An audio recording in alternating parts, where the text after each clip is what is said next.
magalit si Chica. Tama naman siya eh. Kung hindi tayo nagkanya-kanya, hindi tayo kailangan iligtas ng major crimes. Huwag mo isama yung sarili mo, Emma. Wala kang kasalanan. Kala we're a team. Iisa lang tayo. Ang mali ng isa, mali ng lahat. No. Yung para sa atin niya, ibuntong yung frustrations niya, that's where she crosses the line. She's a leader. Dapat may self-control din siya.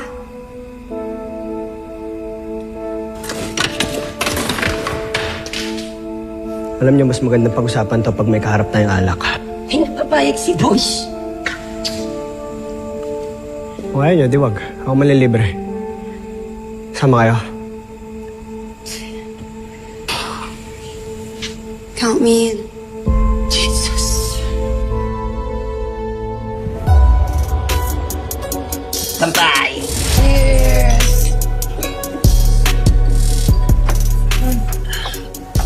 Ganito talaga. Naghanap lang talaga ako ng trabaho. Yung barkada ko, siya talaga yung gusto mag-apply. Awa ng Diyos, ako natanggap. Sa mga palad, siya hindi. Ikaw, Emma. Ganun din, di ba lahat naman tayo? Trabaho lang tingin dito. Yun lang. Not me. Mayaman ka ata eh. Pautang naman ako. Please. You know what, JJ? Hindi mo kailangan mangutang if you know how to manage your finances. Hindi mo pa rin sinasabi sa amin, bakit ka pumasok ng PBI? Anong rason? Alright. I hate my parents. Let's just leave it at that. Ikaw, Galo. Ano yung rason ba't nandito ka sa PBI? Same reason with everybody else? Pera lang din? Hindi naman ayaw ng pera. Di nga.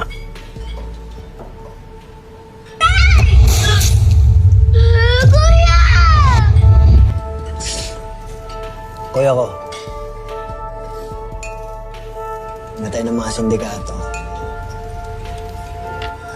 Pumasok ako ng army kasi naghahanap ako ng hostisya sa kanya. Pero hindi pala dun yung... Hindi pala eh. Kaya tingin ko dito sa PBI ko mahanap yung hostisya para sa kuya ko. Malalim mo yung usapan. Kapay. Alright. Para maiba naman tayo. Let's talk about someone who's not here. And I guess we all know who that is. Isa. Tita.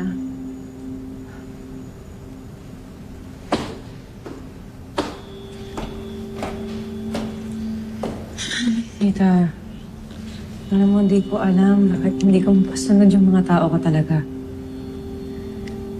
Naiisip ko tuloy na baka tama si Martin. Dapat di ko na lang tinanggap ang posisyon bilang head ng firewall. Ako na magsimula. Honestly, I don't like her. I feel like she's trying too hard. Aren't we all trying hard to prove na deserve natin maging part ng firewall? Tama. Oo.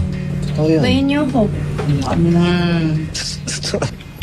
I was hoping I'd be in major crimes, but nandito ako nilagay. Speaking of major crimes, I think it's better, diba, pag iba yung leader natin. Like... Martin. Alam niyo mayabang?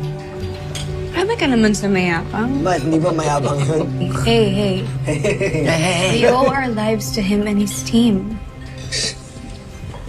Ano, tapos araw-araw niya susumbat sa atin yun. Ha? Gusto niyo ba yun? Hindi nga kay Isa may galit, Tol. Alam mo, Tol. Unang-una kasi ayaw ko sa mayabang. Pero yung pinaka-ayaw ko sa lahat, yung mayabang ka na pero wala ka pang binatbat.